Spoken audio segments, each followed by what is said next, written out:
Chapter 216. Alasan Pertemuan, 2. 8F Crevon.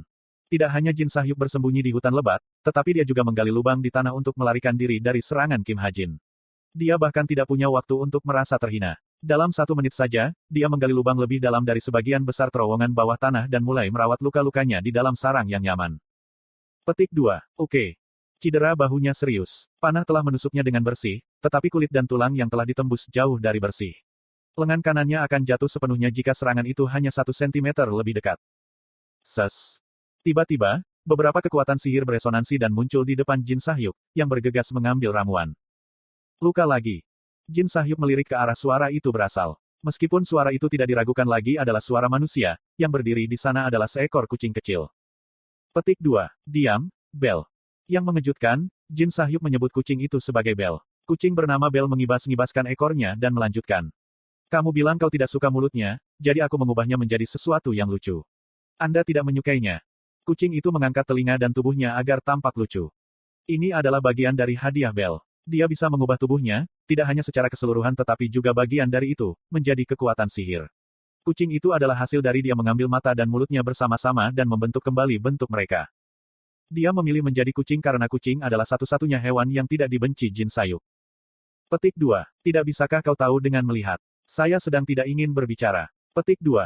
Mata kucing itu melebar. Komentarnya cukup lembut, mengingat bahunya baru saja ditembak. Apakah perubahan menjadi kucing benar-benar berhasil? Sebelum, Anda sudah memulai dengan mengutuk. Jin Sahyuk, Anda berubah. Atau apakah aku terlalu imut? Meo gelombang. Jin Sahyuk bahkan menahan ucapan bodoh itu. Menghela napas demam, dia terus mengabaikan kucing sialan itu. Apakah kamu ingin aku membalasmu? Tetapi pertanyaan singkat yang mengikuti cukup untuk memenangkan perhatian Jin Sahyuk. Dia membeku sejenak dan melirik kucing itu dengan tajam. Kucing itu duduk bersila di tanah dan melanjutkan dengan arogan. Jika itu serangan mendadak, kupikir aku akan bisa membunuhnya setidaknya sekali.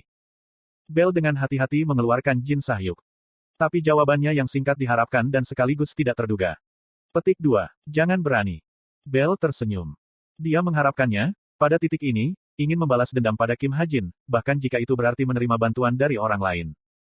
Aku akan menjadi orang yang membunuhnya. Tapi semangat juangnya belum mati. Ya, saya mengerti. Rawat luka itu di bahu Anda. Dengan itu, Bel kucing menghilang ke udara tipis, dan Jin Sahyuk, sekarang sendirian, menghela nafas kecil.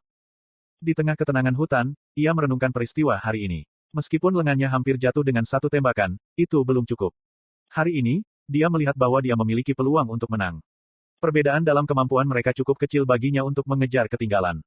Jin Sahyuk memegang ramuan di tangan kirinya dan memutar tutupnya dengan mulut. Pong, ramuan dibuka dengan suara menyegarkan, dan dia menuangkannya di atas luka tembus di bahunya. Tes, uap naik dari tempat ramuan dan kulit bersentuhan. Rasa sakitnya lebih parah daripada tembakan awal, dan mata merah Jin Sahyuk membengkak hampir sampai meledak. Di tengah rasa sakit yang hebat, dia mengingat wajahnya. Saya ingin membunuhnya. Saya akan membunuhnya sendiri. Dengan 2 tangan saya sendiri, saya akan. Jin Sahyuk menahan rasa sakit dengan air mata mengalir di wajahnya. Dia mengepalkan giginya dan menggigil tetapi tidak pernah menjerit. Seorang raja harus selalu tenang dan terkumpul di luar. Karena itulah yang dikatakan Machiavelli. Pesta, Kim Chi-pai, telah mengalahkan musibah, Medusa. Sementara itu, anggota partai Kim Suho tergeletak di tanah, menarik napas. Iya. Apakah itu erangan atau nafas? Suara yang tidak bisa dibedakan bergema melalui lapangan. Setelah 3 jam berjuang dengan putus asa, mereka akhirnya menang. Mereka menang karena mereka memanfaatkan keunggulan mereka sampai akhir. Medusa adalah malapetaka yang, mata ajaib membatu, harus ditangani dengan sangat hati-hati. Membatu sama dengan kematian abadi. Medusa yang jahat tahu bahwa pemain bisa dibangkitkan, dan jadi dia akan menjaga para pemain yang telah menjadi batu di perutnya. Namun, hadiah pedang suci bisa memotong apa yang tidak bisa dipotong. Kim Suho memutus mata sihir membatu dengan pedangnya. Dengan mata sihir yang membatu lumpuh, Medusa tidak lebih dari monster yang sedikit lebih kuat. Petik 2. Ngomong-ngomong, itu adalah Black Lotus, kan? Tiba-tiba, Yi Yonghan bertanya. Memang, kemenangan adalah kemenangan dan sukacita adalah sukacita, tetapi mereka semua memiliki pertanyaan yang sama di benak mereka. Keuntungan yang mereka miliki dalam pertempuran itu rusak sejenak di tengah pertarungan. Ketika ratusan harpa tiba, mereka seharusnya mundur atau meminta bantuan. Tetapi tepat pada saat itu, sejumlah panah datang dari kejauhan. Batang gelap yang muncul entah dari mana membinasakan para harpa. Meskipun panah hitam dengan cepat menyebar, pemandangan kehancuran yang luar biasa itu sudah terpatri jelas di benak mereka. Mungkin, itu benar-benar panah Black Lotus. Petik 2. Kim Suho meletakkan tangannya di atas Misteltein dan mengangkat bagian atas tubuhnya. Jauh di dalam perasaan, dia melihat ke arah dari mana panah itu berasal. Tetapi tidak ada seorang pun di ujung jurang yang jauh. Kim Suho ingat pria yang memandang mereka dari tempat itu beberapa saat yang lalu. Apakah dia membantu mereka keluar dari hiburan? Atau, seperti yang dikatakan orang lain, apakah itu bagian dari kepahlawanannya? Kim Suho menatap tebing untuk waktu yang lama dengan sedikit kebingungan. Petik 2. Tidak peduli seberapa banyak aku memikirkannya, aku tidak suka nama pesta ini. Tiba-tiba, Chae Nayun menatap sistem dengan mata menyipit. Nama pesta itu adalah Kim Chi Pai. Kim Suho, Chae Nayun, V. Ermun kakak dan adik, Yi Yonghan. Nama itu terdiri dari suku kata pertama dari nama mereka. Seharusnya, Kim Chae Fei Yi, tapi Yi Yonghan tidak perlu menunjukkan rasa humornya dan mengubahnya menjadi Kim Chi Pai. Tapi itu lucu. Ini seperti Daehyun Pai perusahaan ayahmu. Petik 2. Chae Nayun menggertakkan giginya mendengar ucapan Yi Yonghan. Itu bagus dan semuanya, tapi sistem sialan ini terus mengolok-olokku. Seperti inilah sistem Chae Nayun. Kim Chi Pai telah mengalahkan Medusa. Kontribusi Nayun Jajangman, Chi Nayun adalah 14%. Chae Nayun bukan Chae Nayun tapi Chi Nayun. Kamu ingin mati. Ancamannya hanya membuat sistem lebih mengejeknya. Kontribusi Kim Chi Nayun adalah 14%. Petik 2. Apa gunanya bertarung dengan sesuatu yang bahkan tidak bisa kamu lihat? Chae Nayun menghela nafas dan berbaring di tanah.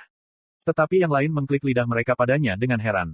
Seperti yang diharapkan dari monster kekuatan sihir, dia masih energi bahkan setelah menuangkan kekuatan sihir yang begitu besar. Petik 2. Cuacanya bagus. Chae Nayun, yang tergeletak di tanah, menatap langit. Tiba-tiba, sebuah pikiran terlintas di benaknya, dan dia membelalakkan matanya. Tunggu, bukankah orang yang membunuh semua kecapi Black Lotus? Apa-apaan? Seseorang agak terlambat. Petik 2. Hah? Kami telah mengatakan selama ini bahwa dia adalah Black Lotus. Sangat. Chae Nayun menggaruk pipinya dengan canggung. Ini semua karena sistem, untuk berkelahi dengannya. Tapi mengapa Black Lotus? Bantu kami. Chae Nayun bergumam ketika dia membuka kurir. Satu-satunya orang yang ia ajak bertukar pesan dengan baru-baru ini adalah Ekstra 7. Dia dulunya adalah gurunya, tetapi sekarang dia adalah pria yang penuh misteri. Dia terus mengirim pesan kepadanya karena dia percaya bahwa dia ada hubungannya dengan Kim Ha-jin. Dia menarik pembicaraan dan memeriksa pesan terakhir. Hyung Nim, bisakah kita bertemu? Saya punya misi berbahaya minggu depan. Tidak bercanda, aku mungkin benar-benar mati kekek ini misi yang sangat berbahaya. Aku ingin mengambil pelajaran darimu, Hyung Nim, sebelum aku pergi. Masih belum ada balasan dari Ekstra 7. Dia memukul bibirnya dengan kecewa ketika pemberitahuan sistem lain muncul. Hadiah untuk mengalahkan Medusa. Menerima 2 pemilih baik yang efektif. Pemilih baik efektif, ubah item LV, 6 atau lebih rendah dari yang Anda inginkan menjadi barang yang efektif. Oh, apa ini? Yi Yonghan berteriak, bersukacita. Pemilih baik yang efektif. Hei, Suho, bukankah ini benar-benar bagus? Petik 2. Kamu benar, LV, 6. Apa yang harus kita bawa keluar? Petik 2. Kim Suho tersenyum puas, dan Chae Nayun juga berseri-seri dengan senang ketika dia melihat inventarisnya. Pemilih baik yang efektif. Itu adalah tiket yang bisa mengubah item menjadi barang yang efektif, yang berarti itu bisa dibawa keluar menara. Saya bahkan tidak perlu memikirkan apa yang akan saya bawa keluar. Tentu saja itu akan menjadi LV, 6 Jack Churchill's Claymore yang saya pegang sekarang. Dia berpikir, ketika tiba-tiba benda lain menarik perhatiannya. LV, 5 surat undangan ke ruang cinta. Surat undangan ke ruang cinta. Jika saya dapat menggunakan tiket pada item LV, 5 ini. Saat dia berpikir, pemberitahuan sistem lain muncul. Kembali ke istana kerajaan dan klaim hadiah Krevon. 100,000 TP akan dibagi sesuai dengan tingkat kontribusi. Senjata yang disewa Kim Chi Nayun, LV, 6 Jack Churchill's Claymore, akan dilimpahkan kepada Kim Chi Nayun secara permanen.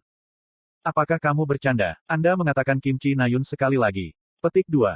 Hei, apa yang kau lakukan?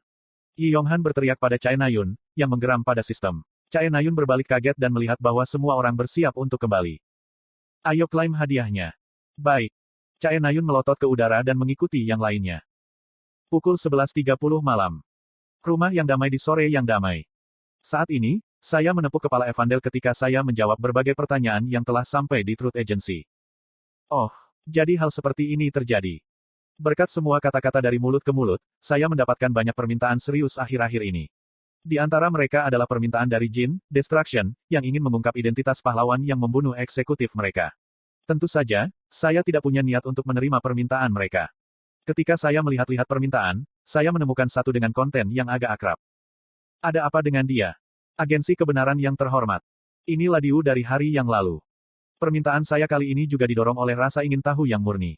Saya sangat menyesal mengambil waktu Anda dengan pertanyaan seperti ini. Kemudian lagi, pertanyaan saya keluar karena keingintahuan semata dan tidak memiliki tujuan tertentu, jadi tolong jangan merasa berkewajiban untuk menerima permintaan saya. Dan, tolong jangan kecewa bahwa permintaan saya adalah kejadian berulang dan silakan menganggapnya sebagai rasa ingin tahu yang belum matang dari gadis bodoh. Itu Yoyonha dengan tulisannya yang sangat sopan. Dan kali ini, permintaan Yoyonha adalah: apakah pemimpin Serikat Pengadilan Kerajaan Inggris, Rahel, dan Fenrir Jerenimo Mercenari, Kim Ha-jin, kekasih? Apakah dia sudah gila hari ini? Mungkin itu semua karena pola pikir bisnisnya, selalu menganggap yang terburuk. Namun, seberapa jauh angan-angannya telah hilang? Saya menulis jawabannya dengan cepat. Menurut penelitian saya, jawabannya adalah tidak. Sudah pasti bahwa Fenrir Kim Ha-jin tidak memiliki kekasih. Saya membuat diri saya jelas sehingga dia tidak akan bertanya lagi. Petik 1. Apakah dia akan bertanya apakah aku suka pria selanjutnya? Bagaimanapun, setelah saya mengirimkan jawaban saya. Asteris ding, asteris. Saya menerima SMS dari Yoyonha. Hei, saya keluar dari menara. Jika Anda juga keluar, beritahu nama panggilan Anda. Petik 2. Nama panggilan. Saya mungkin bisa memberitahu Yoyonha. Dia dekat dengan China Yun, tapi dia bukan tipe yang menumpahkan kacang seperti Yi Ji-yun. Tiba-tiba, Evandel mulai menggeliat di tanganku. Dia menyipitkan matanya seolah-olah dia mengalami mimpi buruk dan terjun lebih dalam ke pelukanku. Imut. Aku tersenyum kecil dan menepuk kepalanya. Sepertinya sentuhan saya, yang dikelilingi oleh kekuatan sihir stigma, telah menenangkannya, ketika Evandel kembali tidur nyenyak dengan senyum tipis. Ha-jin, akan ada pertemuan. Tiba-tiba, sebuah suara terdengar di telingaku. Ini adalah skill yang baru-baru ini dipelajari bos bernama Magic Power Transfer. Dia telah menemukan cara untuk memanfaatkannya dan sekarang dapat menggunakan komunikasi melalui pikiran. Saya memegang Evandel erat-erat agar dia tidak bangun, membaringkannya di tempat tidur, dan melangkah keluar. Kompleks apartemen pada pukul 11 malam gelap, dan tidak ada bintang di langit. Saya ingat langit Krevon, yang dipenuhi bintang-bintang. Bagaimanapun, bos ada di dekatnya. Dia telah membeli unit apartemen setelah saya merekomendasikan tempat ini kepadanya sebagai tempat persembunyian lama. Lokasinya adalah bangunan 101, bangunan terbesar dan termahal di seluruh kompleks apartemen. Pada catatan situs, harganya di pasar telah naik 5 miliar sejak itu. Awalnya harga perumahan tinggi di sini, tetapi Menara Harapan membuat harganya menjadi lebih tinggi, atau sesuatu seperti itu. Ngomong-ngomong, saya tiba di depan suite tanda pagar 902 gedung 101. Saya membuka pintu yang tidak dikunci, masuk, dan melihat sekeliling. Rumah itu benar-benar kosong. Hanya satu kursi yang berdiri sendiri di atas ubin marmer yang menutupi ruang tamu yang luas. Bos sedang duduk di kursi dengan mata tertutup. Dia mungkin mencoba mengatur suasana, tapi... Klik. Saya menyalakan lampu dulu. Petik 2. Bos mengerutkan kening padaku. Bos, di mana Jain? Aku di sini gelombang. Jawaban atas pertanyaan saya datang dari bawah. Saya mengikuti suara itu, melihat ke bawah, dan menemukan anak anjing kecil yang mengejutkan saya. Hah, apakah itu kamu, Jain? Petik 2. Bukankah ini luar biasa gelombang? Saya belum pernah sekecil ini sepanjang hidup saya. Aku merasa seperti melampaui batasku setelah keluar dari menara gelombang. Kata anak anjing imut itu, terengah-engah. Lucu sekali. Haha, benarkah gelombang? Aku mengalihkan pandanganku pada bos lagi. Bos melihat saya dan berbicara. Alasan aku memanggilmu ke sini hari ini adalah Sentral Asia, Anda tahu. Ada artefak di sana. Mari kita langsung ke intinya, oke gelombang.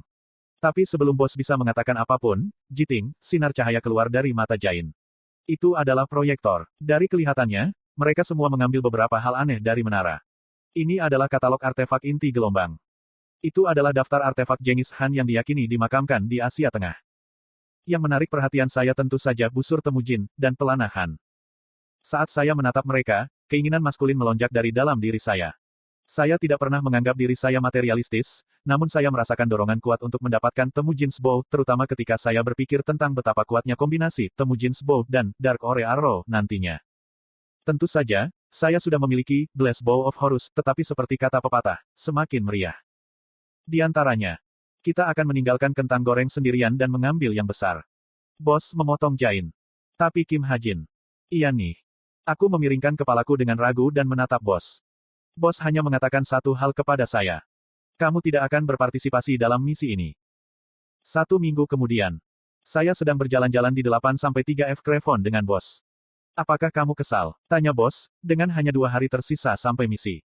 Tidak, jawabku acuh tak acuh. Saya setuju bahwa saya tidak diperlukan dalam misi berikutnya. Situs penggalian terbatas dalam ruang, dan, untuk penembak jarak jauh, jarak menyamai hidupnya sendiri.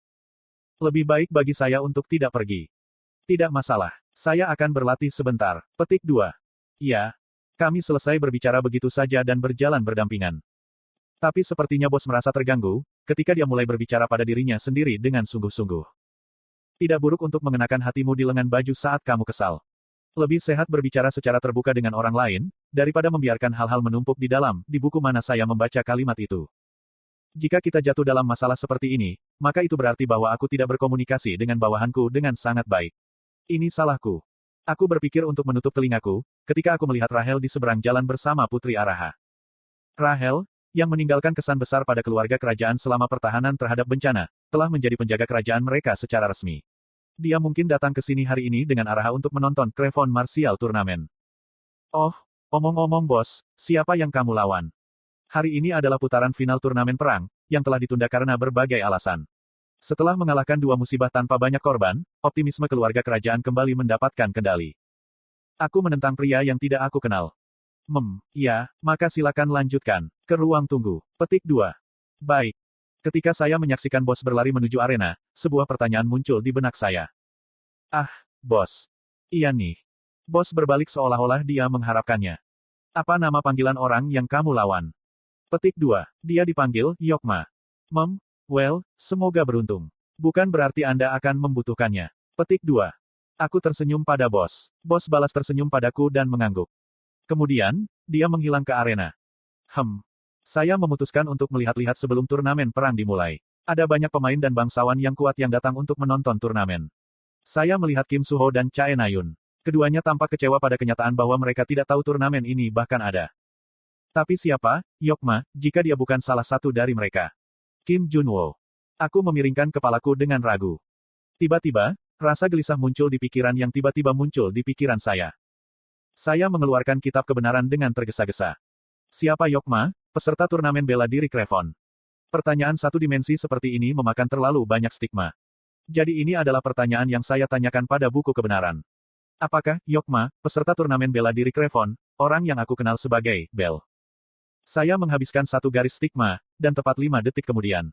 Surat-surat hangus menyala di atas halaman-halaman kitab kebenaran. Yokma, memang orang yang Anda kenal sebagai Bel. Petik 2 tanda seru petik 2. Segera setelah saya membaca kata-kata itu, saya berlari ke tempat bos menghilang. Yokma dapat berarti berbagai hal karena penulis tidak benar-benar memberikan hanja karakter Cina untuk itu. Itu bisa berarti sesuatu seperti, membalikkan, menghitung sihir iblis-iblis, atau bisa merujuk ke buku Korea ini yang ditulis pada tahun 1900-an yang tentang nasib yang tidak dapat dihindari. Atau itu bisa berarti apa-apa, secara harfiah hanya nama acak.